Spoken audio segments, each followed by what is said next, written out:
Okay, we'll go ahead and call the meeting to order. This is the July 16, 2020 special call meeting of the City County Planning Commission. And I would ask Ms. Martin to please call the roll. Yes, ma'am. Commissioner Balance? Yes, ma'am. Commissioner Blackburn? Yes, ma'am. Commissioner Clark? Yes. Commissioner Day? Yes, ma'am. Commissioner Graham? Yes, ma'am. Commissioner Ritchie? Yes, ma'am. Commissioner Unseld? Yes, ma'am.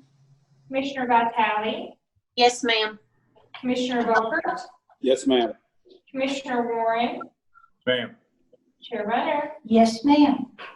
Everyone's had a chance to review the summary minutes of the July 2nd meeting. Are there any corrections to those minutes? Being none, I'd ask for a motion. So moved. Thank you. Second. Thank you, ma'am. Commissioner Balance? Yes, ma'am. Commissioner Blackburn? Yes, ma'am. Commissioner Clark? Yes. Commissioner Day? Ma'am. Commissioner Graham? Yes, ma'am. Commissioner Ritchie? Yes, ma'am. Commissioner Unseld? Yes, ma'am. Commissioner Vitale? Yes, ma'am. Commissioner Volkert? Yes, ma'am. Commissioner Warren? Ma'am. Chair Runner? Yes, ma'am.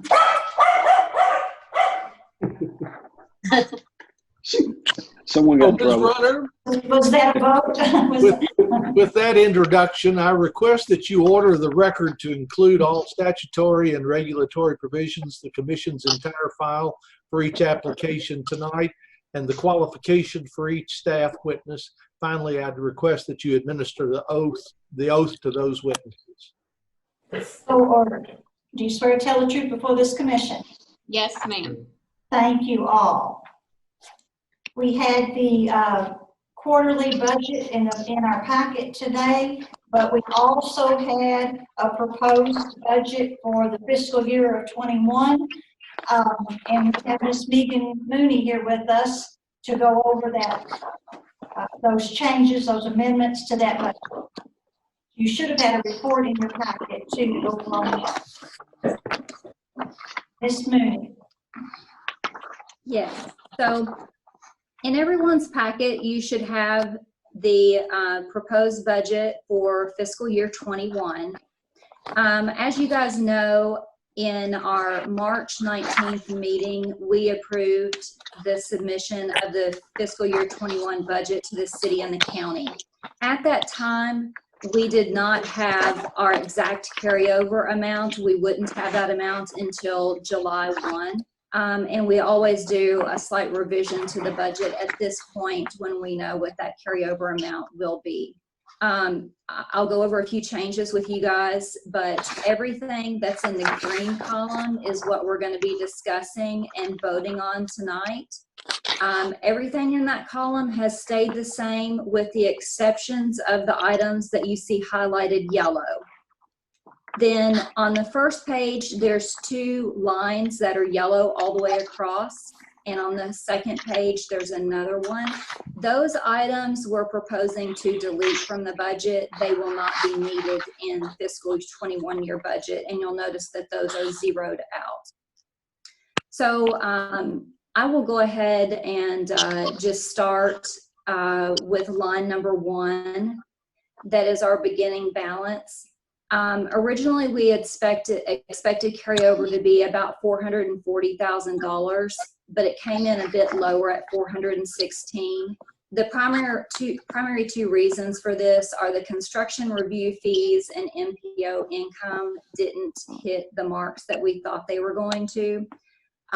We do think that income we will receive in the first quarter of this year, though. So definitely the MPO money, we've actually already received that in this budget.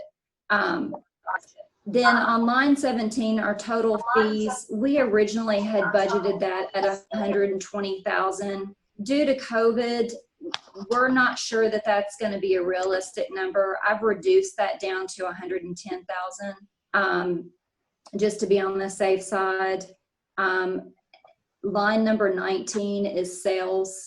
I've reduced that from $1,000 to $200. The primary reason for that is we just haven't sold as many maps, paper maps, to customers that have come in, so I've decreased that. Line number 21, online payment processing income, that's a new line item. When COVID hit, we felt it was necessary to be able to accept credit cards and still kind of allow as much business happening as we could. So we added this as credit card processing income. So when we charge somebody on their credit card, we charge a processing fee of 3% for that. So that is 3% of what we think it will be. So I've budgeted that for $500 for next year. Megan, wouldn't you also have a cost associated with that as well? Yes, sir. When we turn over to page number 2 under office, on line number 46 it is, there's a $500 expense there. So it should be a wash. Yeah. Thank you. All right. Yes, you're welcome. Those are all the changes to income that I have right now. Before we jump on to expenses, are there any questions I can answer for anyone? Okay. I'm going to jump over to expenses now. So at the bottom of the first page, you'll notice line number 25, salaries. Salaries have reduced slightly by about $7,500. There's 3 main contributors to this change. We've had the loss of an employee this last quarter of last year. But to offset that, we've had some salary increases, and we've also added an intern. So the net effect of the changes is about $7,500. Line 26, 27, and 28 are calculated off of line 25. So like CERS, your FICA,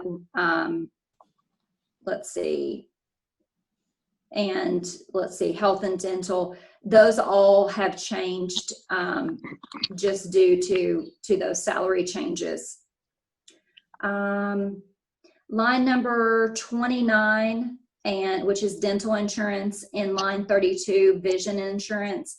Those are the 2 lines I was telling you about that I think we need to delete. Let's see. At the beginning of this fiscal year, instead of giving employees 3 different contribution amounts to health and another one for dental and another one for vision, we just gave everybody 1 lump sum amount that they can spend however they want on those 3 line items. So I've consolidated that down into line number 28. So that's got everything on that first page covered. We'll flip over to the second page. And office expenses, line number 39 is the next one, which is utilities. When we prepared the budget earlier this year, we didn't have an accurate estimate of what utilities were going to be for us in our new building. So when we've got that together, we've increased that to $30,000. And just as a reminder, that's not just electric. That $30,000 includes our phone, our internet, gas, electric, water, and garbage removal. And that's about it on line 39. We'll jump down to miscellaneous grant projects, which is line number 45. Last year we received a grant called the Polanyi grant, and it was for $9,000. Carissa spent all of it except for $200. So we carried that $200 over to this fiscal year. line number 46, which is our online payment processing fee. That's the fee that we discussed a few minutes ago. That's the charge that we'll actually have to pay. Hopefully it should be a wash for what we actually receive in income. We'll jump down to line number 57 now, which is insurance. I think most of you got, at least the budget committee is aware of this line item change. Our liability insurance we've had through KLC for several years. This year we quoted it through KCO as well, and we were able to reduce it from about 32,000 all the way down to 17,000 this year. We worked with Chris Wiseman over at Van Meter Insurance, and we feel very comfortable that we have a good quote, and we were able to save a really good chunk of money with that. Line number 64, meetings and conferences. Due to COVID, we really don't think this next fiscal year we're going to have as much travel as what we had originally anticipated. We've reduced that down to $5,000. It originally was $10,000. I really don't know that we'll even spend the $5,000, but we've reduced it down. Jumping down to line number 74, office equipment. That's a capital expense. Originally, we had budgeted $0 for this line item, but we do have the need for several new computers in the office. But when I prepared the budget back in February, there wasn't a good place. We just didn't have the money in the budget to do that. But with some of the savings that we've incurred, like from line 57 on insurance, we do have a little extra money where we can buy some computers. And then going to line number 77, it's our construction reserve account. We haven't used this account in several years. We've discussed with you guys, I think it was back in our March meeting, deleting this line item. If we were to have a need to spend money on a construction project that we have, then we decided that we could always pull money from our operating reserve account if needed for that. I know I've gone over this really quickly, but that's all I've got for you guys. Can I answer any questions that anybody might have? Megan, on line 39, you may recall that when we were calculating the cost of the move, if you will, we calculated Yes. utilities into that projection. Are utilities running higher than we anticipated based on that initial calculation? Yes, they are. We are working on that. We have found what part of the issue is, but we are working with Tom Blair to see if we can get this down. There's several little things, like garbage removal is pretty expensive because he has it removed daily. We obviously don't need that. He figured out where the calculation he was using to charge us utilities is too high, or it was the wrong percentage. So I've kind of pushed back on him when I realized that our utilities were higher than we had originally anticipated, and we are working on that. I have not seen, we're supposed to get a credit for the incorrect amount we've paid so far for this fiscal year. And I truly do think that $30,000 is possibly more than what it should be, but that was the safe number to put in for the budget based on what we've done so far for this calendar year. Okay, thank you. You're welcome. Do we need a motion? Yes, we do. If there are no more questions, yes. So moved. Thank you. Accept the budget. Second. Thank you. Commissioner Balance, Yes, ma'am.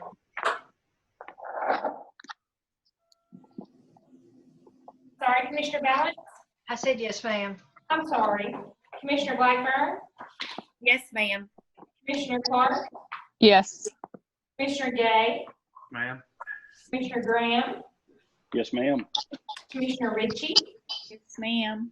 Commissioner Unseld, Ma'am. Commissioner Vitale, Yes, ma'am. Commissioner Beaufort, Yes, ma'am. Commissioner Warren, Ma'am. Chair Runner. Yes, ma'am, the motion carried, and we thank you again, Ms. Megan, for all you do for us and getting that together, and we'll be talking then. Now you're welcome to stay the rest of the meeting. Thank you, Megan, for all you did. Thank you. Thank you. Everyone's had a chance to look at the subdivision and site development plans in the packet. Any questions on those items? No questions. We'll go down to letters of credit and performance bond. We had 6 items and now we have 7. There's a additional item on the agenda. Are there any questions on those 7 items? No questions, and I'd ask for a motion, please. Move. Second. Second, thank you. Commissioner Balance, Yes, ma'am. Commissioner Blackburn, Yes, ma'am. Commissioner Clark, Yes. Commissioner Day, Yes, ma'am. Commissioner Graham, Yes, ma'am. Commissioner Ritchie, Yes, ma'am. Commissioner Unseld, Ma'am. Commissioner Vitale, Yes, ma'am. Commissioner Beaufort, Yes, ma'am. Commissioner Warren, Ma'am. Chair Runner. Yes, ma'am. The motion carried. I'm not aware of any unfinished business or any new business before we go into the public hearing. Nothing? Our first item tonight for public hearing is docket number 2020-32, Zinc County.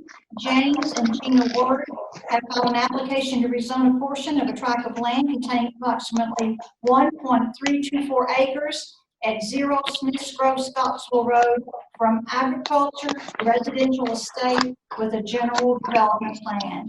And we will have the staff report. Thank you, Chair Runner. We had a pre-application conference for this property, see outlined in yellow, on June 2nd of this year.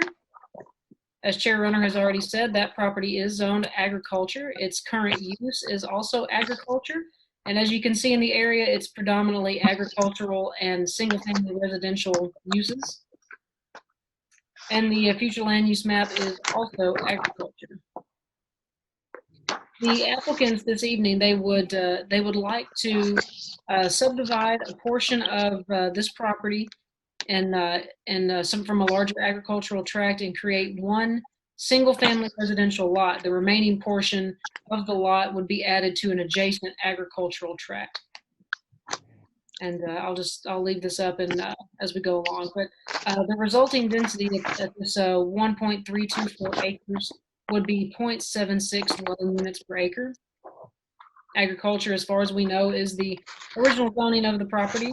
The property, although it's designated agriculture on the flume, the proposal would result in the same number of lots that currently exist and will result in the enlargement of an agricultural tract. So no flume amendment was required in this case. The proposed RE zone is a potentially compatible zoning designation in the agriculture flume category, and it may be appropriate if you all determine that the proposed development is compatible with the surrounding area. On the first page of your staff report still, just noting in the compatibility with surrounding development, there are sinkholes known to exist in the vicinity. We'll go on to page 2. I'll just note there and then under the site characteristics review, under layout, lot sizes, and setbacks, that we have the proposed layout here. The existing homes along the west side of Kentucky 101 are set back more than the 25-foot minimum yard setback, front yard setback required by the zoning ordinance. Some of them being set back at least 60 feet. Setbacks will adhere to the RE standards except for an 80-foot front yard setback, which the applicants discuss in their development plan conditions. Also note that the property contains the soil type that is classified as farmland of statewide importance, as well as soil type that is classified as somewhat limited regarding soil suitability for septic tank absorption fields. Moving on to the site design and compatibility review. Surrounding density, the densities for the 29 properties fronting Kentucky 101 between the intersection of Glasgow Road and Dunn Moon Road and Moon Road range from 0 to 1.10 dwelling units per acre, with an average density of 0.24 dwelling units per acre and a median density of 0.09 dwelling units per acre. And again, the resulting density of this would be 0.76. Surrounding architectural features, the structures in the surrounding area are a mixture of 1 and 2 stories in height. Several of the existing residences in the area also have an attached garage or carport. Home sizes range from 1,187 square feet to 3,928 square feet, with 1,991 square feet being the median home size. As far as building materials, homes in the area are a mixture of brick and vinyl. There are also a couple of wooden homes and a couple of metal and wooden agricultural buildings nearby. The majority of building foundations for the existing homes in the area are brick. Majority of residences along Kentucky 101 are also located face Kentucky 101. Going on to page 3 of the staff report, we have the development plan conditions. I'll go ahead and read those now. The applicant submitted 8 of them. They say, number 1, minimum home size shall be 1,800 square feet. Number 2, building material for the primary residence will be vertical vinyl siding or cement board siding. Number 3, building foundation will be constructed of split face block or smooth face block with brick or stone veneer. Number 4, home to be oriented toward Kentucky 101. Number 5, utilize existing driveway to be shared with existing home. Number 6, any existing or found sinkholes within property will be identified and repaired prior to any development above said sinkhole. Number 7, the front yard setback for any new residence constructed on the property shall be at least 80 feet. And number 8, a septic permit from the Barren River Department shall be obtained prior to the issuance of a building permit. Going on to the Focus 2030 category review, staff evaluated 13 items, 7 of which comply and 6 of which are left up to your determination. I'll go ahead and point out those 6 now.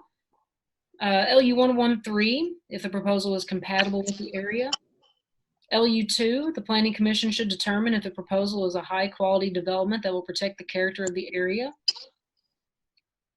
NCR 24, the Planning Commission should determine if the proposed development will preserve and enhance the agricultural landscape and scenic rural character along Smiths Grove Scottsville Road, and if the proposed development is compatible with the area. NCR 241, the Planning Commission should determine whether or not the proposed development will result in an increased amount of development pressure on the countryside. And HN 21, HN 4, the Planning Commission should determine if the proposal is located in a suitable location and if it will enhance the array of housing types, housing options in the area. With that, I will go back to the first page where we have the points to consider. Those are that the proposal is exempt from the flume and compliance with the agricultural future land use category because it will not increase the current number of lots and will result in the enlargement of an agricultural tract. The proposed development complies with the majority of site characteristics review criteria and the majority of the review criteria for site design and meets the minimum requirements of the zoning ordinance, and compatibility of the proposed development should be determined by the Planning Commission. So I believe that is all I have. I'm happy to answer any questions you may have, and I believe the applicants are on here with us. Thank you, Ms. Ramsey. Commissioners, do you all have any questions for Ms. Ramsey? No questions? Commissioner Clark, I think you got muted. You need to see if you can find your unmute button. Okay. Monica? Yes, ma'am. Okay. On this, the house won't be brick or stone. It's on what is vertical vinyl siding? That doesn't look like that would match out there. Well, the homes in the area are a mixture of brick and vinyl. The applicant may want to speak more to what their what their choice is, but there is a mixture out there of brick and vinyl homes. Okay, I saw some vinyl barns and stuff, but I really didn't see any vinyl houses when I drove out there last night. And also, number 8, should that be Barren River Health Department? I'm not sure what Barren River Department is. So shouldn't that should say Health Department? And that should be in reference to the health department.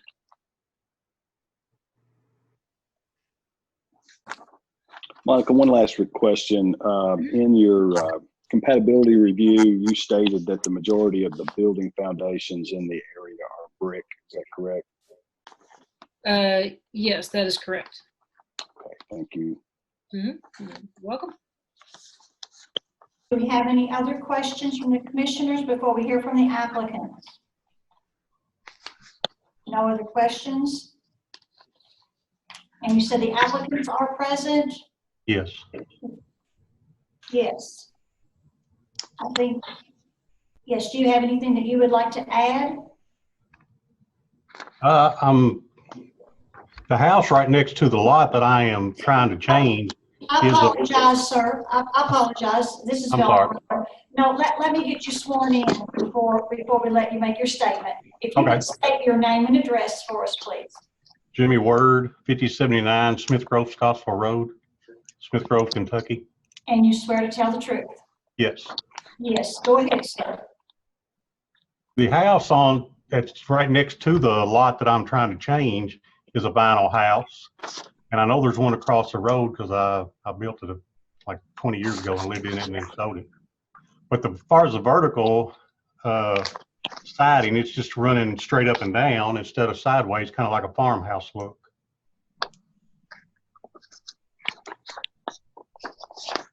Thank you, sir. Commissioners, do you have any more questions for Mr. Word? Mr. Word, in the site compatibility review, they stated that most of the foundations in the area are brick. Would you be willing to change your development plan conditions to make the foundation brick rather than a split face block? Yes. Okay. So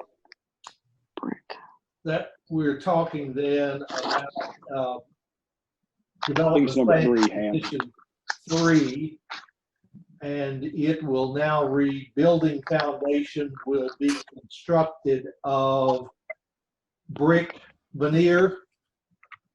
Is that, Mr. Graham, what we're talking about? Yes, sir. He has it worded as smooth face block with brick or stone veneer. Brick or stone, either one would be acceptable in this case, in my view. So, do we care whether it's split faced or plain block, so long as it has a brick or stone veneer? No, sir.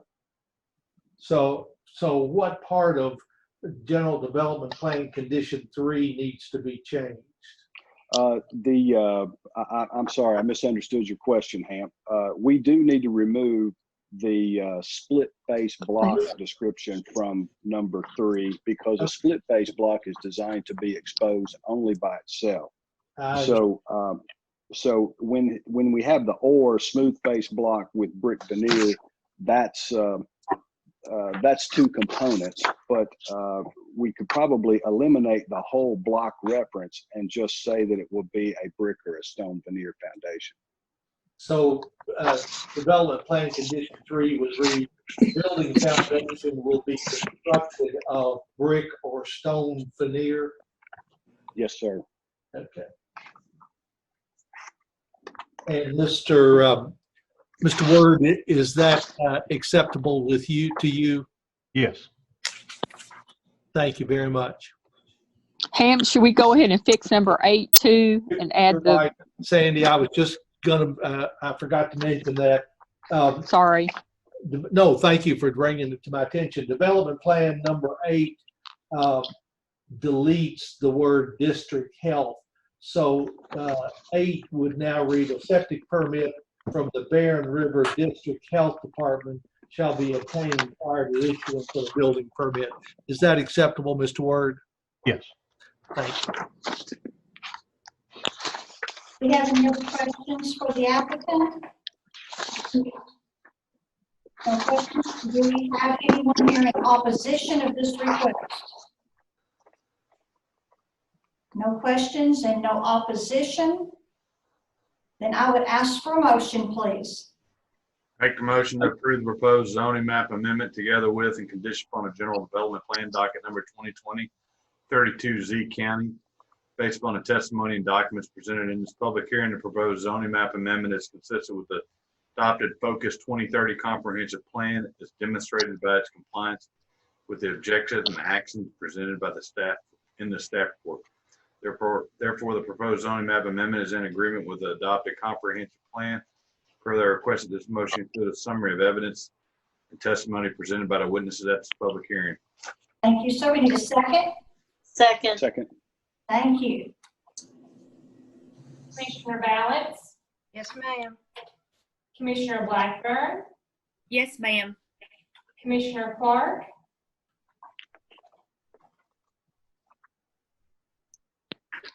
Yes. Commissioner Gay, Ma'am.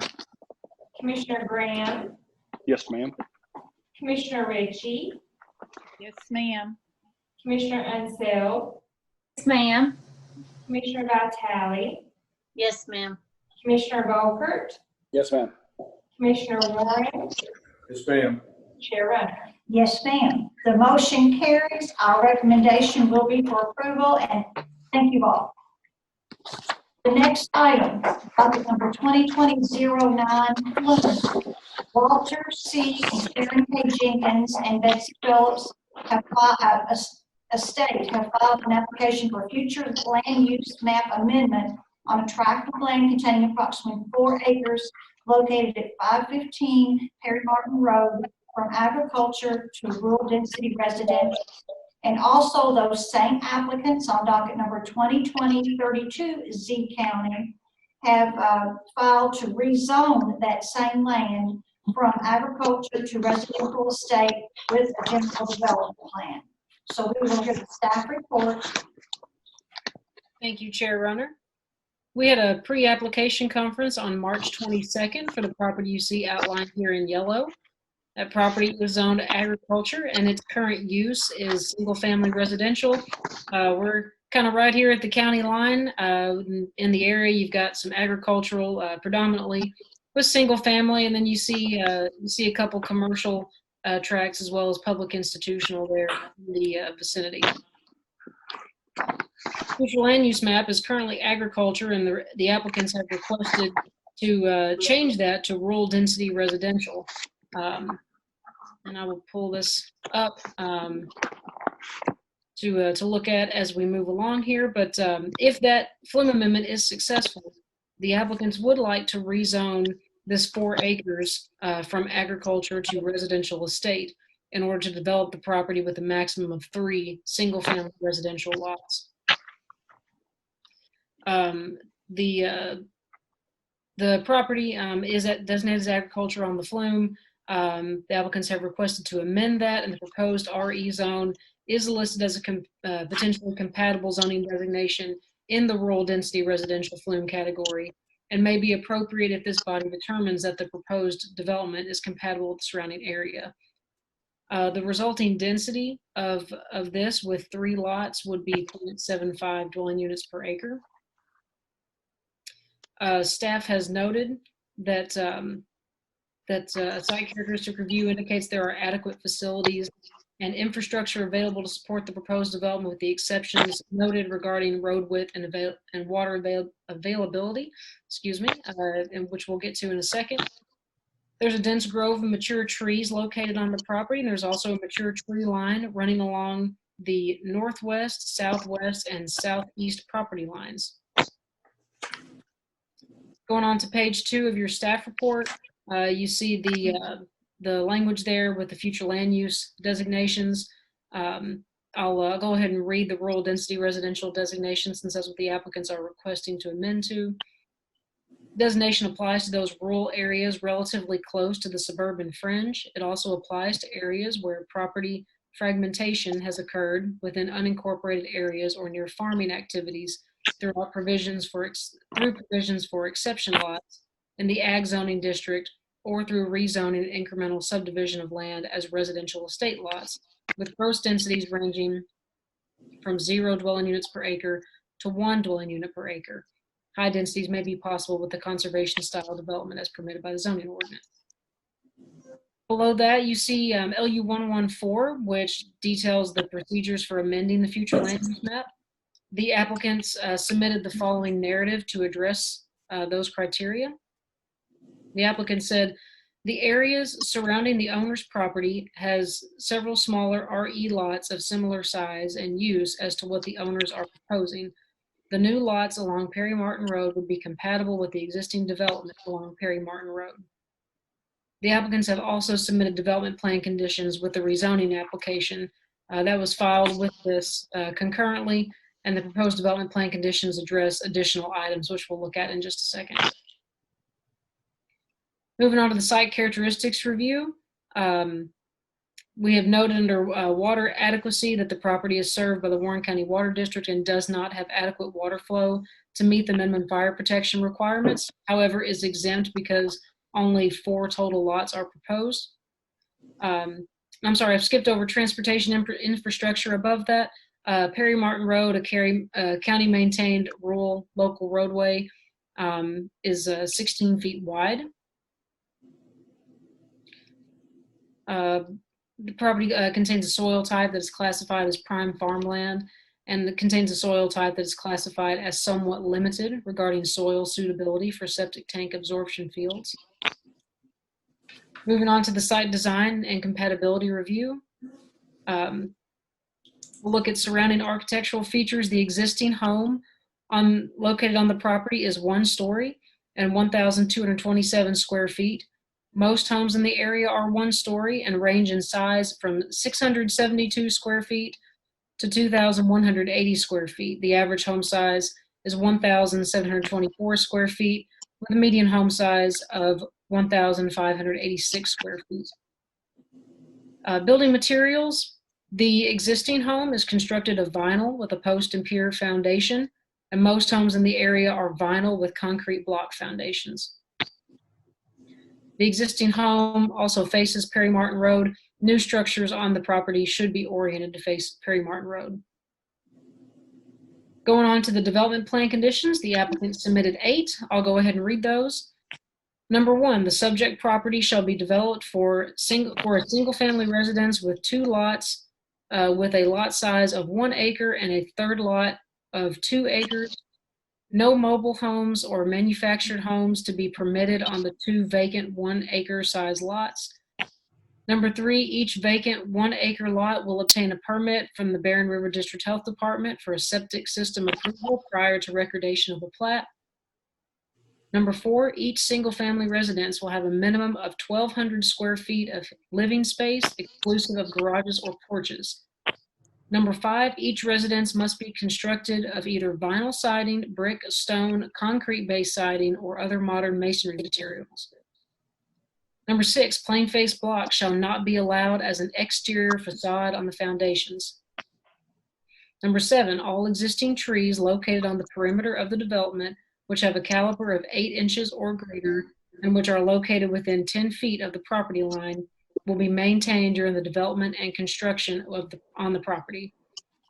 And number 8, the location of any proposed driveways shall be coordinated and approved by the Warren County Public Works Department prior to the application for a building permit. Going on to the Focus 2030 category review, there were 13 items that staff evaluated, 6 of which comply and 7 which may comply. I'll go through those now. The ones that may comply, regarding the flume, LU 111, LU 112, if deemed compatible with the surrounding area, the flume amendment to rural density residential is approved, and if the Planning Commission determines that the proposal is compatible and complies with LU 113. LU 2, This body should determine if the proposal is a high-quality development that includes design standards tailored to preserve the character of the area.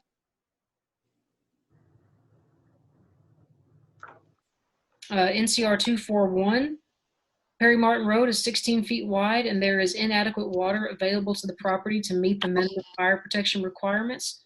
This body should determine whether or not the proposed lots will result in an increased amount of development pressure on the countryside. And HN21, HN4, Planning Commission should determine if the location of the proposed development is suitable for the proposed housing type and if the proposed residence is believed to enhance the array of housing options in the area. So I will go back to the first page where we have some points to consider. The Planning Commission should consider if the argument provided by the applicants to amend the future land use map meets the criteria outlined in LU 114 of the comprehensive plan. If the Flume Amendment is approved, the proposal would be consistent with the Flume and rural density residential category. The proposed development complies with the majority of the site characteristics review criteria, with the exceptions noted regarding road width and water availability. The proposed general development plan complies with the majority of the review criteria for site design and meets the minimum requirements of the zoning ordinance. And compatibility of the proposed development should be determined by the Planning Commission.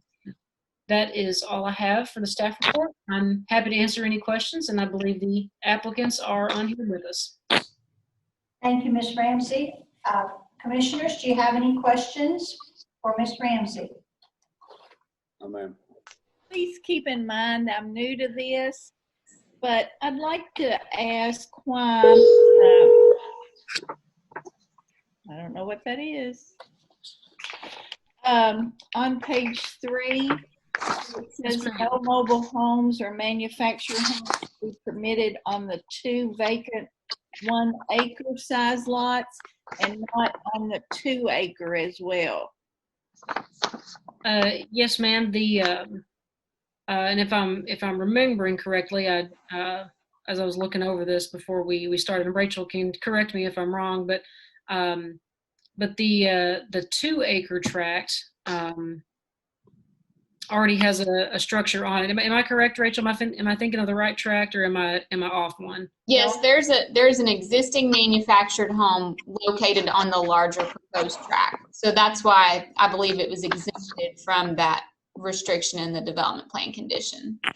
Thank you. You're welcome. Any other questions, commissioners, before we hear from the applicant? Yes, ma'am. This may be a question for staff, and I appreciate Ms. Ritchie's question as well.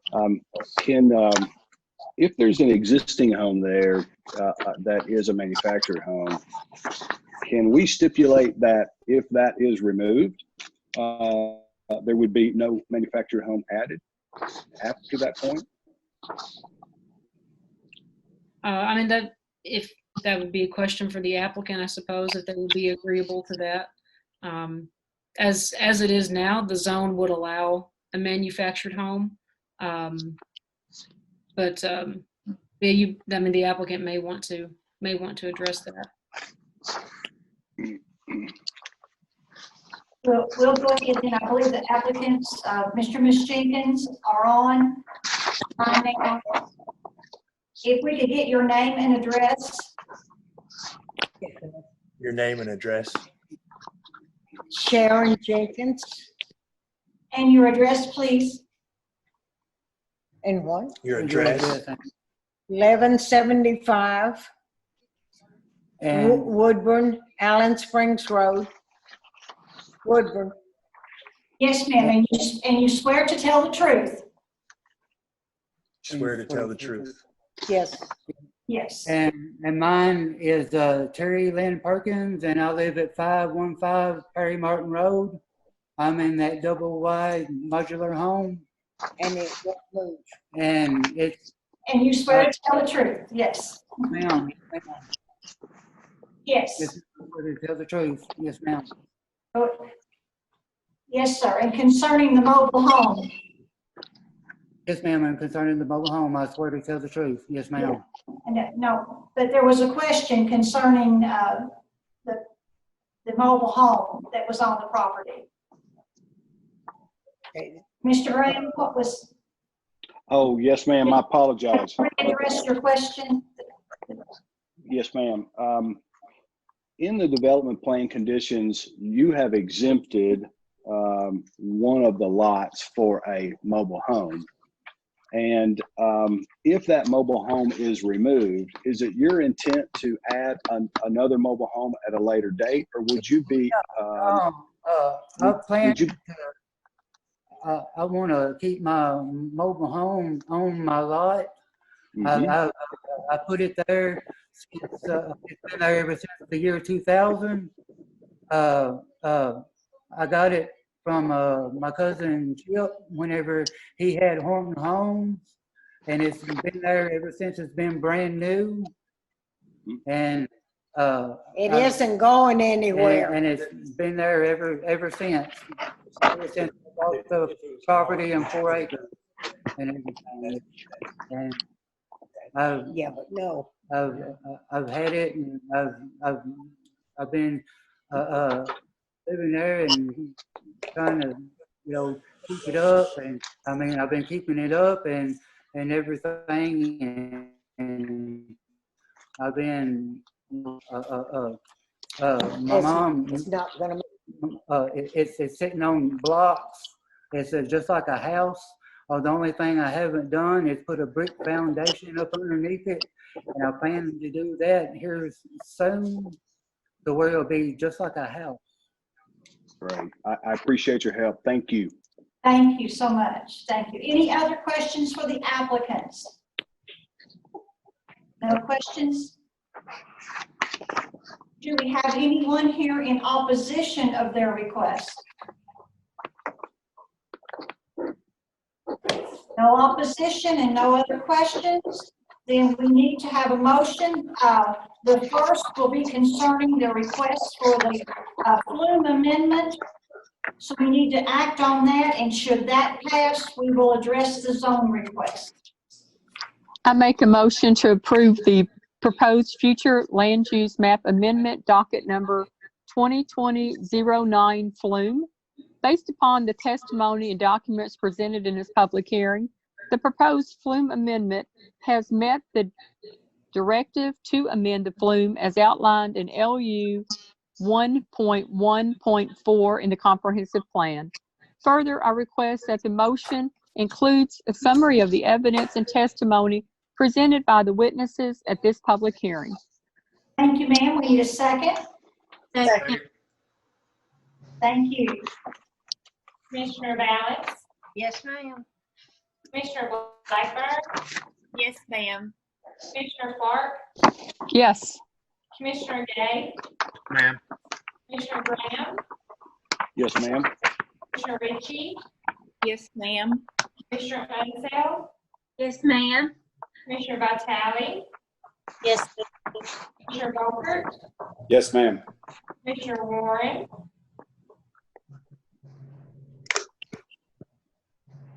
Commissioner Warren, This one. Yes, ma'am. I'm sorry. that's okay. Chair Runner, Yes, ma'am. The motion carried. Next, we need to add on the zone change request. Act on the zone change request. And I'd like to make a motion to approve the proposed zoning map amendment together with and condition upon the general development plan docket number 2020-33Z County. Based upon the testimony and documents presented in this public hearing, the proposed zoning map amendment is consistent with the adopted Focus 2030 comprehensive plan as demonstrated by its compliance with the objectives and action items presented in this staff report. Therefore, the proposed zoning map amendment is in agreement with the adopted comprehensive plan.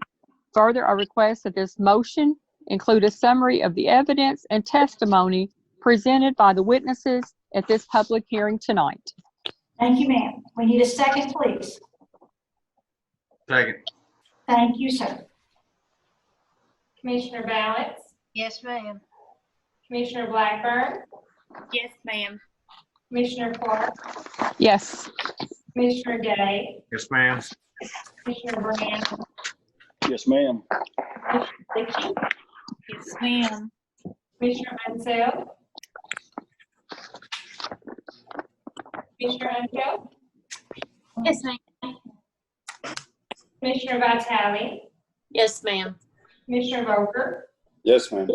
Commissioner Warren, Yes, ma'am. Chair Runner. Yes, ma'am. The motion carried. Our recommendation will be for approval. Thank you all. Thank you. And our last item tonight for public hearing, we are here to consider a text amendment to the Warren County Zoning Ordinance on Articles 1, 4, 5, 6, 7, and 8. And I believe we have a staff report. Ms. Hurt. Thank you, Chair Runner. And I'll be assisted by Zach here in just a second. I think he's going to jump in and go through some of the items on the PowerPoint here. But as you mentioned, we are here this evening to consider an amendment to our zoning ordinance. And I apologize for the late handouts this afternoon or earlier this morning. We had a couple of things come up since we mailed everything to you all last week. And I'll go through those here in just a minute. But first of all, I just wanted to kind of touch on the timeline of this process and how we have arrived here this evening. We've been considering changes to the ordinance actually well before the first date on the timeline that's listed on the memo that you received. I think the first date on there is August of 2019. But when I was thinking about it earlier, I remember we were at the city commission meeting back in December of 2018 to just kind of get the discussion going with the sign portion of the amendments. I'm not going to read through everything here, but essentially we really got the ball rolling in August of 2019. We formed a short-term rental advisory committee to assist with changes regarding our short-term rentals and bed and breakfast categories, which Zach's going to touch on in just a minute. We've had conversations with the Bowling Green City Commission, Judge Buchanan, the county attorney, Amy Milliken, Magistrate Gorman, Mayor Wilkerson for the city of Bowling Green. Several of you were also at our Planning Commission training in February where we introduced some of these changes. We've also had correspondence with the Builders Association and the Realtors Association. And then on June the 15th, we conducted a public input meeting for the proposed changes using the same Zoom teleconferencing app. No one attended that public input meeting other than city and county staff and planning commission staff. After that meeting, we did receive a few emails from a few individuals regarding the short-term rental regulations and also some comments regarding billboards. Those should have been included in your packet of information that was mailed out last week. So we wanted to make sure and include those for your reference so you could review that in your consideration of the changes this evening. And then the latest thing on your timeline there is referencing July 9th, which was last Thursday evening. We attended the public hearing with the Board of Adjustments and introduced the changes and went through the changes with the board regarding our bed and breakfast and short-term rental amendments in Article 5. Their board, they're the most, I guess they most frequently would be the ones reviewing any sort of conditional use permit for a short-term rental or bed and breakfast use. And so we felt that it was important to at least run those changes through that board since they're seeing those quite frequently. And during that meeting, the Board of Adjustments did make a motion in support of the proposed amendments relating to the bed and breakfast and short-term rental categories as proposed. And with that, I think I will turn it over to Zach, and he is going to touch on some of those proposed changes. And I will mention really quick too before Zach takes over the reins here, that the next few slides for short-term rentals and some of the sign changes, these are the same slides that we had compiled for our public input meeting back in June. And so we thought that it might be handy to go through these just in the event that there is anyone from the public here who was not able to attend that June meeting. And that way everyone is on the same page and has a good idea of what the proposed amendments are. So with that, I'll turn it over to Zach, and I think he'll get going here with the short-term rental. Yep. Thank you very much, Rachel. Real quick, Ms. Runner, I've requested remote control to your screen so I can go through these slides. Do you or Jessica care to? I'm hitting approve, and it is not. Sorry, I gave up my control. That may have been the problem. Okay. Let's see it now. There we go. Perfect. All right. So real quick, I'll go through the short-term rental stuff. Rachel already hit on a bunch of the stuff. So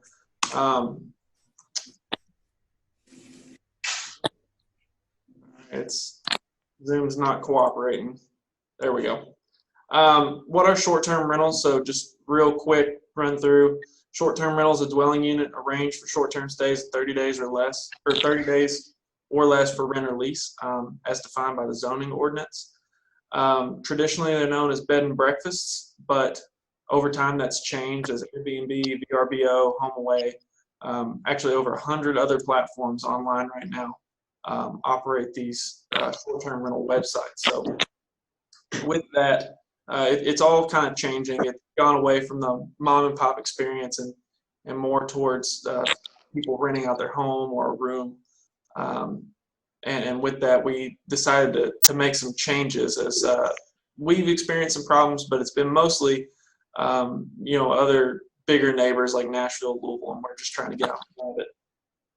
So our proposed guidelines for the short-term rental stuff is just restrict permitted use to commercial zones. That would be highway business, general business, commercial business, office park, commercial. Restrict conditional use to multifamily zones, your RM 2, 3, and 4, as well as certain single-family zones like ag, RR, RE, and then outlaw use in certain single-family zones, which would be your RS zones, RS1, A, B, C, and D. But it's important to note here that the bed and breakfast terminology is staying in the zoning ordinance, and it's really not changing very much at all. We're just adding a separate category for short-term rentals. The distinction being a bed and breakfast operates as you more traditionally think, with an owner present or an innkeeper, where the short-term rentals, those are not required. With that, there's other smaller miscellaneous items, and we're going to be streamlining the licensing process, which is going to come through our office, and we'll be mailing out brochures. I don't know if you can see this here very well, but it's just a little infographic, tells you what you need to do to get in compliance, that we're going to send out to everyone. On the back, it's got a little sign-off sheet that you will take to us, Neighborhood and Community Services, the Treasurer's Office, Office of Occupational License, and Warren County Building Codes. And you obtain your proper sign-offs, and then you list your license number in the description. That's how we're going to ensure that everybody's in compliance. With that, we've got, this is a current map. Thought we would include, shows you where some of the short-term rentals are. I think sometimes people think they're only downtown or in the city, but this kind of shows you that even though it's probably centralized there, it's pretty well spread throughout. And then this is the map of what it would look like, with the yellow being CUP required, the green being allowed by right, and the gray being the only areas where you cannot have a short-term rental or a bed and breakfast. And if you'll look and notice, this is a zoom in on the city, most of your gray is in rivers and industrial areas. So, you can see the airport here, and the Southern Trans Park here, and the northern ones off this map. But again, not changing a whole lot. We are still leaving the possibility that you can go get a conditional use permit for a bed and breakfast in those single family areas. We're just taking away the option in the RS1 district. So with that, do you guys have any questions or comments?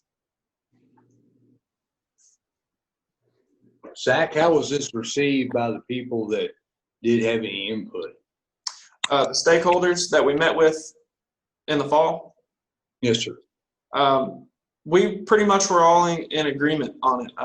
The tourism board was very happy. The occupational license and the neighborhood community services, the building codes, everybody kind of thought this was the fairest way to do it for all parties, for investors, homeowners, et cetera, et cetera. Okay, thank you. Mm-hmm. Any other questions? All right. Well, I think I'm going to turn it back over to Rachel. Thanks, Zach. Yep. Let me see if I can get control of the screen here. Looks like I've got it back. And so I'm just going to highlight some of the proposed sign amendments to the ordinance. Again, several of you were at the training back in February, so this may be a repeat, but I know some of you weren't there, so this will be new for some of you. So just starting out here, one of the main reasons we're looking at amending the ordinance, at least the sign portion of the amendments, is due to a ruling in 2015, Reed versus the town of Gilbert. This was a landmark U.S. Supreme Court case that basically mandates us to change our temporary sign regulations because our current ordinance does not comply with the ruling of the Supreme Court. In their ruling, they found that if you have to read a sign to enforce your ordinance, then your regulations are in violation. You cannot have different sizes for different types of signs. For example, campaign, charity, church signs, election signs, real estate signs, and auction signs should all be treated equally. Our current ordinance outlines different restrictions for each type of sign, meaning that right now we would have to read the sign to figure out if our ordinance is compliant or not. So essentially you cannot restrict location based on the type of sign. So with this proposed change, one of the main goals for the amendment, at least for the sign section of the ordinance, is to adhere to the ruling in the decision of the Reed versus Gilbert case. Another goal of the proposed amendment is to clean up clutter in the rights of ways in our community. And there are also proposed changes relating to entrance signs, permitting requirements, roof signs, billboards, shared signage options, and signage within the urban growth overlay. Staff hopes that the proposed changes will be simple, clear, and concise, and easy to administer and easy to enforce. So regarding the proposed temporary sign regulations, signs would no longer be permitted in the right-of-way except for government-placed signs. Permitted signs in the right-of-way would include signs installed by the Bowling Green Area Convention and Visitors Bureau, WKU, and the Kentucky Transportation Cabinet, or through a written agreement with a governmental entity. This provision would also include signs for the purpose of community wayfinding, beautification, welcoming visitors, and other public purposes. Any other signs located in the right-of-way will be removed and destroyed. Off-premise signs and messages are currently prohibited and will continue to be prohibited for temporary signage. And the proposed changes incorporate different requirements for residential and non-residential properties, including square footage-based restrictions and property size. All properties would be permitted to have 2 temporary signs with unique messages. No duplicate messages would be permitted. And corner lots are allowed to have 2 temporary signs per frontage. So the proposed changes are basing the sign restrictions based on the zoning district and the property size, not what message is displayed on the sign itself.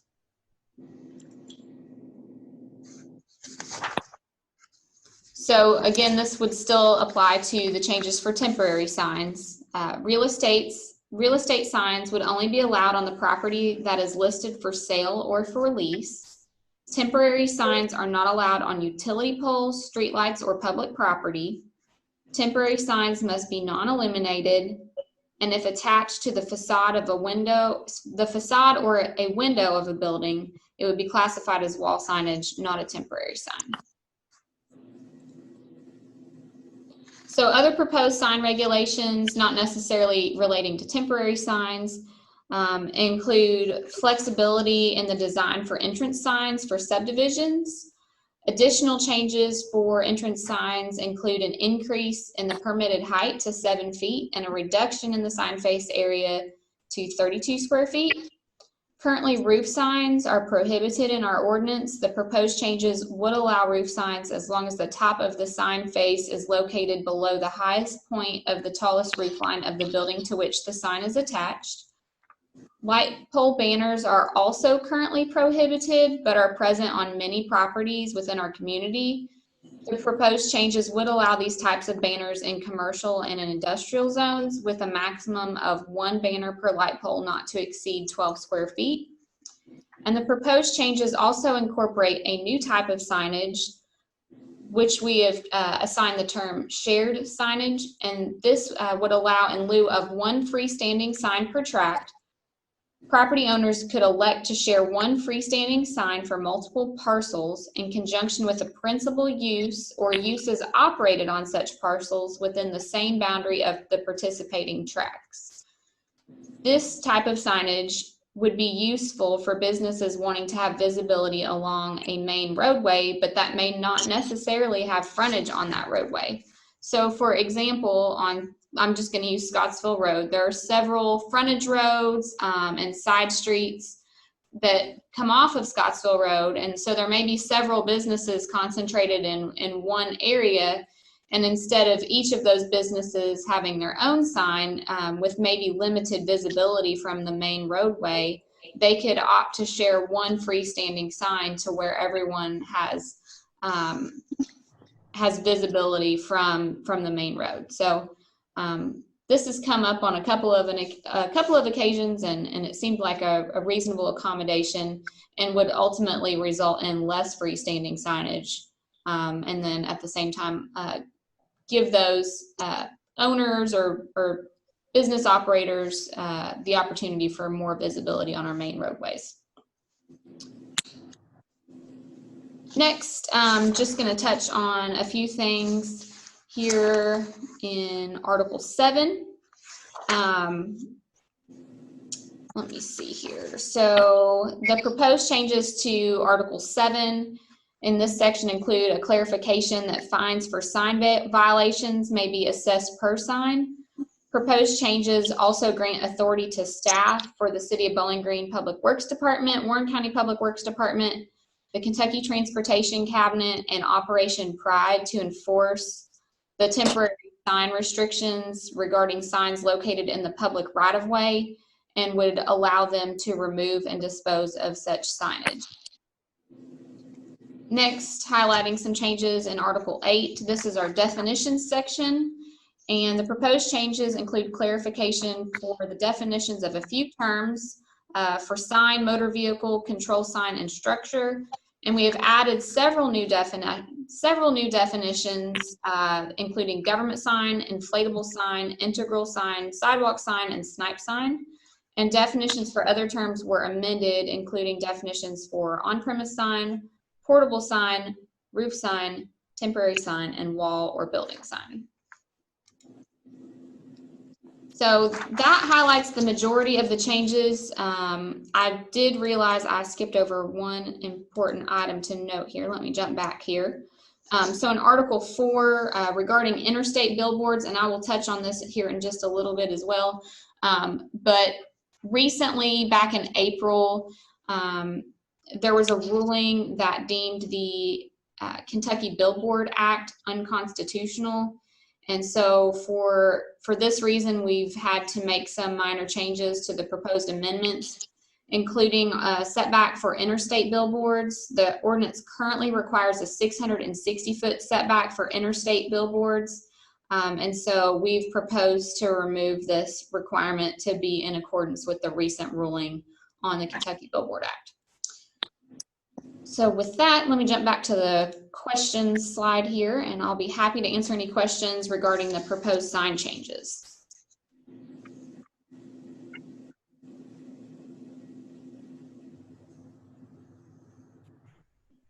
Commissioners, do you have any questions before we open it up to anyone waiting? So Rachel, how far is the billboard now off the interstate? There are billboards that currently meet that requirement, and there are some that are non-conforming that are less, but due to the ruling in, the court decision back in April deeming the Kentucky Billboard Act unconstitutional, including the setbacks, we've removed that language from our ordinance just so that we're in compliance with that recent court ruling. So there's no setbacks? It would defer to what the state's requirements are, but okay. That I guess the 660-foot requirement is the state requirement. So we're just going to take it out of our ordinance altogether because ultimately they're going to have oversight over any of the interstate billboards anyway. Okay, thank you. You're welcome.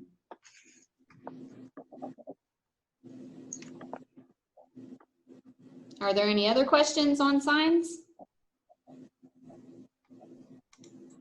All right, well, I'm going to jump on to some of our last minute changes. Some were more last minute than others, including today. But you should have received a memo with your packet last week. We tried to outline some of the changes that had been proposed since we had created our original video a few months ago. And so I don't know if everyone had had time to view the video, but we thought it was at least worth noting some of the changes that may not have been included in the information that you had reviewed previously. You should have also received the draft text in your packet. I do have that. If we need to reference any of those text changes, we can certainly pull that up on the screen. But I will highlight the changes that were included on your memo and also the ones that you received today, which were noted in red in the attachment in your email. So first, let me see here. In Article 1, we've tried to add some language that would provide flexibility for sewer connection requirements for an existing single-family residence located within 2,000 feet of sewer. So currently the ordinance requires that any new development within 2,000 feet of sewer, any new development is required to connect to sewer. And the ordinance defines development from anything to, from a zone change application to a building permit application to subdivision of property. And so that's kind of where this proposed amendment comes into play. Let's say you have an existing single family residence on 5 acres and it's located within 2,000 feet of sewer and the current home is on a septic system. The owner wants to subdivide the existing home onto 1 acre and rezone that in order to sell the remaining acreage. And this exemption would allow that single family residence already served by sewer to remain on sewer, but would also require that that new lot be served by sewer, and the sewer would have to be extended to that new portion of the property before the plat is recorded. That way in the future, any buyer of that lot would then not be surprised with the sewer requirement, only to find out that they've bought a lot and now they have an increased expense of running the sewer to the property. So right now, the current language in the ordinance would require connection of both the proposed lot and the existing residence. The proposed change would allow the existing residents to be exempt from that requirement, but require the new lot to connect. Then in Article 3, we added a waiver option for paving requirements for non-residential uses in the unincorporated areas of Warren County that have been in existence since before zoning was adopted in Warren County. And there's a change in Article 4 that goes along with this. That's the second bullet item here, added a waiver option for parking service for non-residential uses in the unincorporated areas of Warren County. Basically the same thing in Article 1.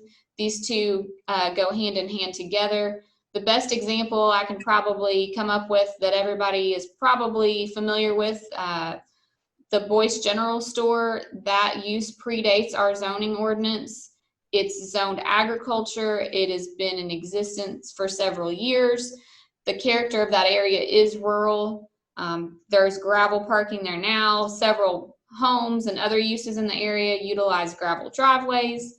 And so right now our ordinance, if they wanted to rezone or if they wanted to expand their property, if they wanted to add on to the building or add additional parking, because it's a non-conforming use currently zoned agriculture, they would be required to rezone their property before they could expand that non-conforming use.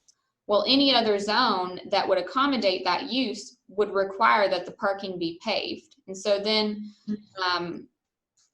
this is more of a character consideration to say, well, these historic businesses that have always utilized gravel parking, and I guess implementing a paving requirement could completely alter the character or the rural feel of the area. So that's kind of the idea behind this proposed amendment.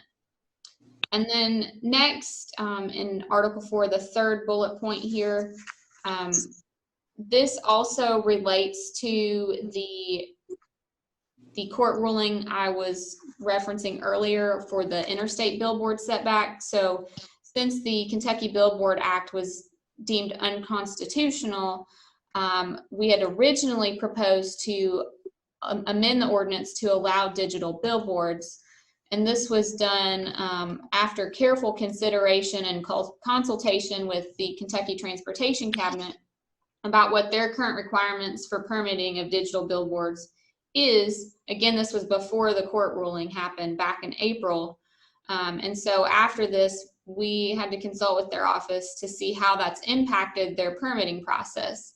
So essentially, they have appealed the decision. There's a moratorium on the issuance of permits. It's going to be in existence until the outcome of the appeal is known. They're still accepting applications for new billboards along their protected routes, but they're being placed in a queue and will be processed in order of the submission once the appeal is settled. During the appeal, they are also working on drafting new regulations, and it's unknown if their future regulations will involve some of their previous standards, which included an exchange program. Essentially, if someone chose to construct a digital billboard along any of their protected routes, they would have to essentially obtain credits by removing at least 5 to 6 billboards along other protected routes in the state of Kentucky. So the exchange program would basically eliminate 5 to 6 billboards to allow the replacement of an existing structure or a new structure with just one digital billboard. But now that the Kentucky Billboard Act has been deemed unconstitutional, they really have no teeth in enforcing any sort of requirement that they previously had. And so for this reason, they also had increased spacing regulations on top of what we would already require. So originally when we were proposing to allow digital billboards in Bowling Green and Warren County, the likelihood of there even being maybe 1 or 2 or 3 or 4 at the most because of the exchange credit program that they had and their increased spacing requirements, we felt that the impact would be minimal. But now because of the recent ruling the recent ruling deeming the Kentucky Billboard Act unconstitutional, staff felt that it was probably in our community's best interest to kind of hold off and just see what the outcome of the appeal is and maybe revisit this at a later time. So that's the reason for that change last minute and why we kind of flip-flopped on the original amendment versus just keeping it as is, which would continue to prohibit digital billboards in our community. And then last, these are the 2 changes that you received today. These are referenced in Article 5. And in the last week, we've had actually 2 instances where we've had some interest in someone wanting to open some sort of limited meat processing plant, limited slaughtering facility. And our current ordinance, in all honesty, it has been what it is for years. We've never really had any reason to look into it before because no one's ever asked to do this, at least not in my time at the Planning Commission. And I know, so it's been several years since any sort of application has been before this commission or before the Board of Adjustments for a conditional use permit. But essentially, we're looking to update the language, provide a little bit more flexibility for this type of use, including adding it as a conditional use in some of our commercial zones, such as general business and highway business, and also allowing it as a permitted use by right in both the light industrial and heavy industrial districts with specific use standards regarding the outdoor keeping of animals for all districts other than the ag and heavy industrial districts. And so I guess just a little bit more about this particular use. With the COVID pandemic, we've experienced meat shortages at the grocery stores. We've experienced increased prices. And so some people have turned to raising their own cattle and their own hogs. And so there's an increased demand for these small slaughtering facilities and small processing plants. And so you should, like I said, have received the draft text in your email today. That should be in the use chart, should be on the second page of the use chart. About halfway down, you'll see where we've added some conditional uses and permitted uses there in the use chart. And then also on page 5-37, we've kind of described or outlined the use itself. And so the proposed change would describe limited meat and poultry processing as a use that includes the slaughter and or processing of fowl, livestock, or wild game that is then sold to individual persons or small businesses in limited quantities. Such use is permitted as outlined in the use table, and where the use requires a conditional use permit, the board may impose conditions relating to number of employees, size and location of buildings and structures, outdoor components, hours of operation, and any other conditions to its approval which it feels are necessary requirements in order to preserve and protect the character of the district in which the proposed use would be located. And then the only other change, number 3 there, that references the outdoor keeping of animals. So that would be for something like a holding pen or a fenced in area where the animals are kind of in queue awaiting the slaughtering process. And so the outdoor element with the animals would only be permitted in the agriculture zone and the heavy industrial zone. In any of the other zones, whether it's a conditional use or not, any animals that are in queue or are being held for any sort of period of time would have to be located completely within a building. So the other last minute change that you received in your email today relates to personal service oriented retail uses. And so this came up the other day. We had someone come in the office. They were trying to get a signature on their form for the state cosmetology board. So anytime someone wants to apply for their cosmetology license, the state board requires that they come to our office and that we verify zoning compliance, or that the use or that a hair salon would actually be permitted on the property where they're seeking their license. And so it happens probably a handful of times a week. People come in, drop off their form, we check the zoning, it looks good, we sign off and say, you're good to go as far as zoning is concerned, and then they walk out the door and everything's great. But in this particular case, we realized that the zone was not going to accommodate their hair salon. The zone that they were looking to locate in was office professional commercial, which historically has been reserved for office uses only, but it also can accommodate our more intense medical facilities such as Graves Gilbert Clinic or the medical center.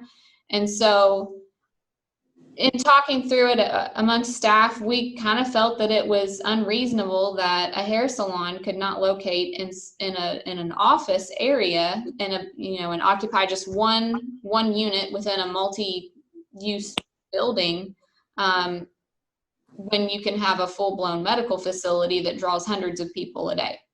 And so we were trying to just provide some flexibility for some of our personal service personal service-oriented retail uses.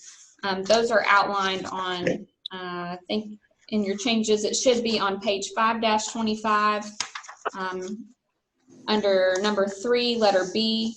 And those are the personal service-oriented uses that would now be permitted, although classified as a retail use, under this proposed change would be permitted in office professional commercial and as a conditional use in the office professional residential zone. So these uses would include things like branch banks, laundromats and dry cleaners, urgent care treatment centers, photography studios, photocopy services, hair tanning, massage, personal care services, health clubs, gyms, martial arts, trade schools, dance and music classes, taxidermists, mortuaries and funeral homes, and animal grooming. And we did propose to remove veterinarians from that category, and that was simply a housekeeping item, because if you look in the use chart, you will see that those are actually listed as their own standalone category. So they don't necessarily need to be included with these other uses.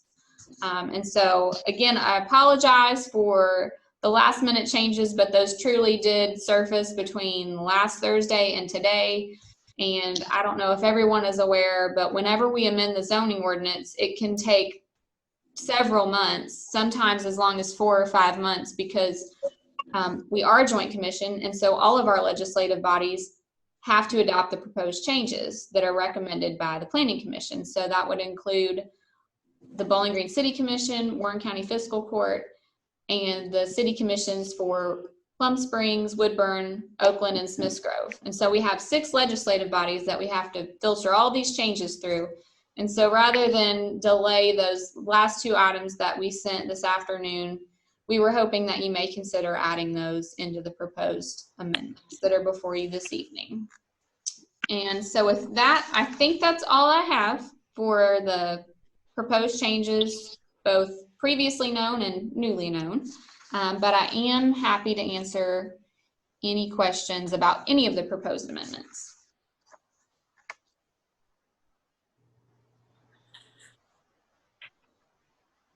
Commissioners, do you have any questions? No. And I think you should have also received a motion page in your packet if you so choose to recommend these amendments for approval to be forwarded to the legislative bodies. I'll make a motion. And hold on, just Do we have anyone waiting online for comment?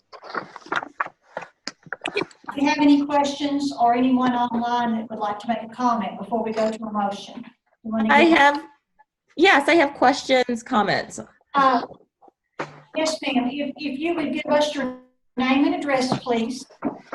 Yes, Akeisha Townsend Eaton, 806 Lois Lane. Yes, ma'am. And you swear to tell the truth? I do. Yes, ma'am. Go ahead and ask your question or make your statement. Yeah, so one of the comments has to do with one of the last minute changes that Ms. Hurt made. I did notice on the keeping of animals, in one section, it did say that keeping has to be in compliance with the local animal code. However, I don't think that the local code applies to slaughter. I think it mostly applies to keeping of dogs and cats. So I just wanted to throw that out there. I do know that some cities regulate the slaughter of animals and, you know, have allowances and restrictions and where and whether it can be in public view, and making sure that it also complies with local, state, and federal animal welfare laws. So I didn't know if that was a consideration, but I did want to point that out because I did see that as a last minute change. I had additional comments and questions related to Articles 5 and 8. So Ms. Hurt referenced a June 15th meeting. I apologize. I was under the impression that that was a forum and information session, and I didn't know that there would be an opportunity to provide input. But I did want to go ahead and provide input on those articles. So I noticed that a good portion of the proposed restricted areas for short-term rentals overlaps with the city's redevelopment area. And while I agree that These could be good if they actually do result in an increased ability for people to find affordable housing in this challenging market. I also wondered if CCC had considered protections for existing homeowners who might wish to use these homes that they already own for these purposes, particularly in the time of COVID when people are trying to stay afloat by finding alternative sources of income. So I am the economic development chair for the local NAACP. We're not meeting over the summer, so I'm not representing them tonight. But I have shared with some of our members economic relief programs that are available to business owners, including Airbnb-related businesses. So examples of these relief measures include small business loans, Paycheck Protection Program protections. Ultimately, if the applicants are approved for these programs but have the use of their homes restricted, I imagine that the new restrictions could have an adverse impact on their ability to qualify for, use, and remain compliant with the terms of these loans and benefits. And I also imagine, as you know, everything is always changing, and I know that this was not a consideration at the time of the time that these amendments were first considered, and it's only recent. I imagine that these incentive programs will be an ongoing thing, and they could be renewed, as we've already seen some of them be renewed. And then there are also, of course, home equity loans, which can be used for renovation purposes that are more accessible and higher in amount to those using their properties for these types of purposes. So that way it can maintain and improve home values for existing owners.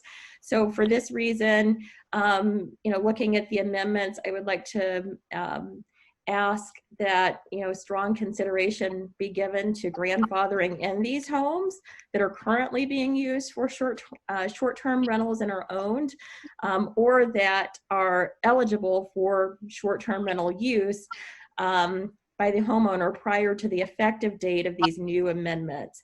And I would also like to further ask that the commission consider that these rights of usage, if they are grandfathered in, be extended to new homeowners who buy those properties, so that first-time home buyers and lower-income homeowners can maintain the value in their homes in particular. And I believe that Mr.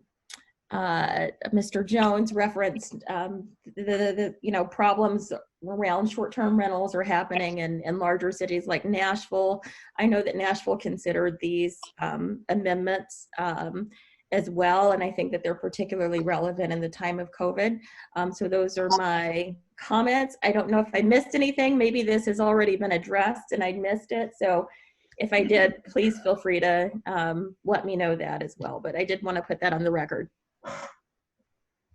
I try to offer some insight into some things that may be helpful based on your comments and your input. Regarding the first item, the slaughtering restrictions, it is already stated in Article 5 under the specific use standards that any limited processing operation must obtain approval from all applicable federal, state, and local agencies, including but not limited to the Health Department, Fire Department, Kentucky Division of Water, and U.S. Department of Agriculture. I can't speak specifically to the City of Bowling Green's ordinance or any of the ordinances of the other cities, or for the ordinance that Warren County may have imposed that would be in addition to our ordinance. But we do have some language currently in the ordinance that would at least require compliance with several of those other local, state, and federal agency requirements.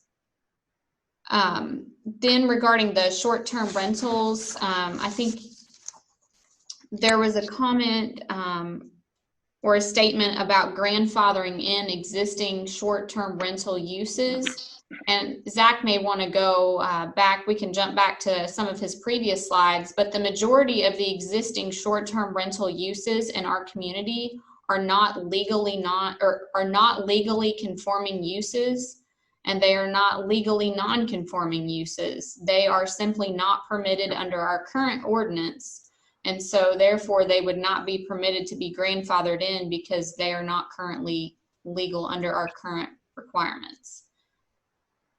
Zach, you may want to go, we can jump back to your one slide, I think, where you have basically the map that shows the restricted areas that would not be eligible whatsoever to apply for either a bed and breakfast or a short-term rental.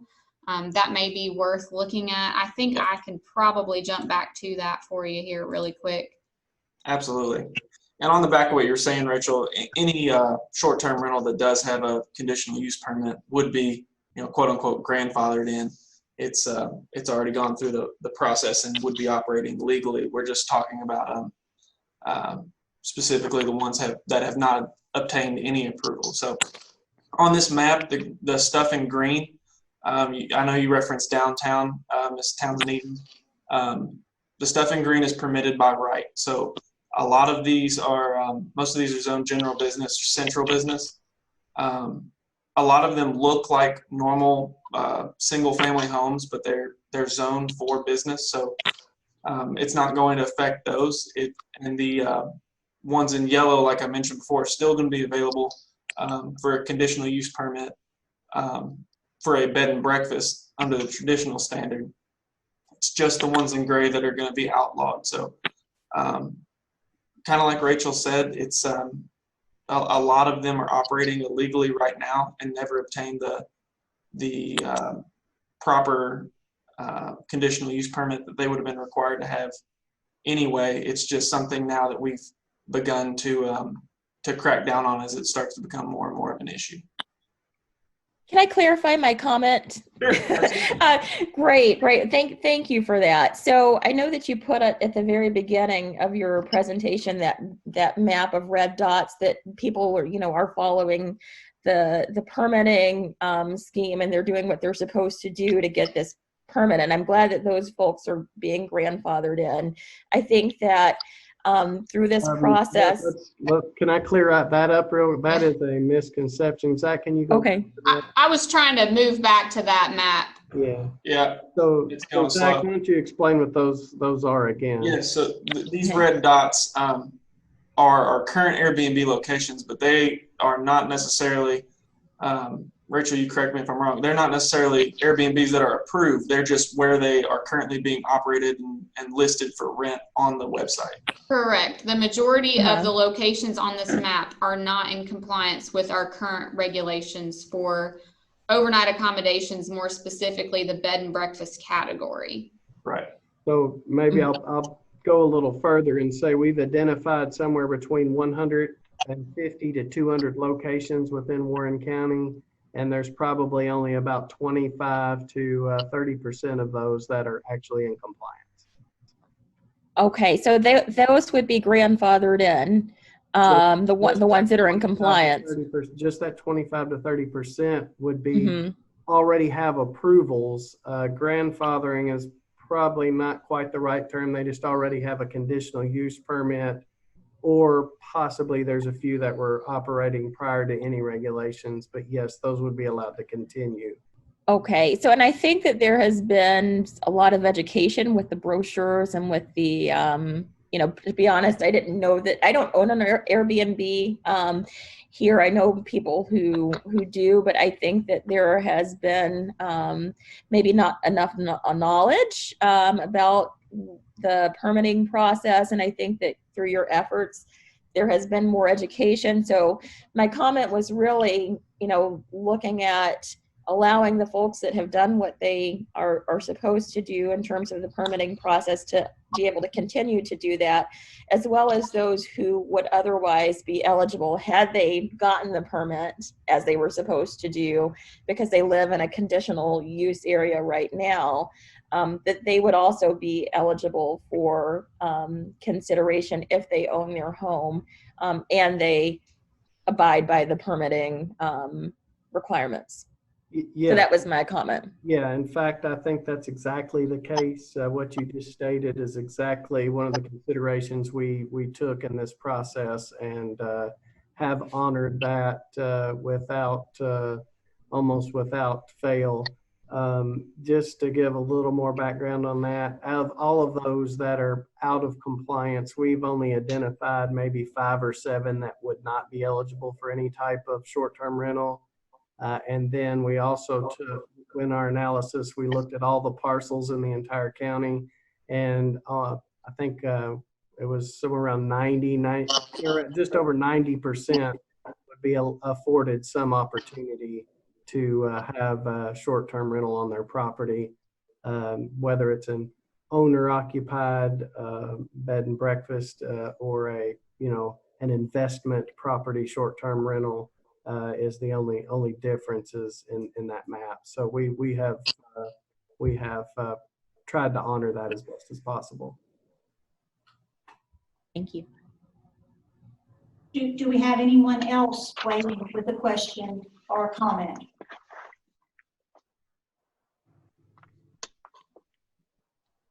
No one else? Commissioners, do you all have anything that you'd like to add or ask before I call for a motion? Nothing? Then I would ask for a motion, please. Make the motion to approve the proposed zoning map ordinance text amendment as presented. The motion is based on the findings of fact presented by the staff and testimony presented in this public hearing. The zoning text amendment is in agreement with section 3.10 of the Warren County Zoning Ordinance and Kentucky Revised Statute, chapter 100.211. Further request findings of fact and recommendation be sent to the legislative bodies of Warren County, Kentucky, and include a summary of evidence and testimony presented by the proponents and/or opponents of the proposed text amendment. Thank you. We need a second. Second. Thank you. Commissioner Balance? Yes, ma'am. Commissioner Blackburn? Yes, ma'am. Commissioner Clark? Yes.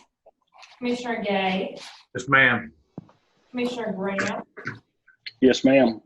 Commissioner Ritchie? Yes, ma'am. Commissioner Unseld? Ma'am.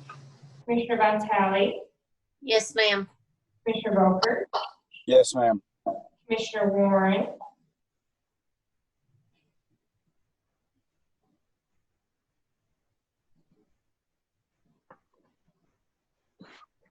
Yes, ma'am. I'm sorry. I got unmuted. That's okay. Chair Runner? Yes, ma'am. The motion carried, and we will be sending that on to the legislative bodies. Thank you all. Thank you. Any other discussion items? Mr. Peterson? No, ma'am. Nothing else? Commissioners, do y'all have anything to add or say before we adjourn?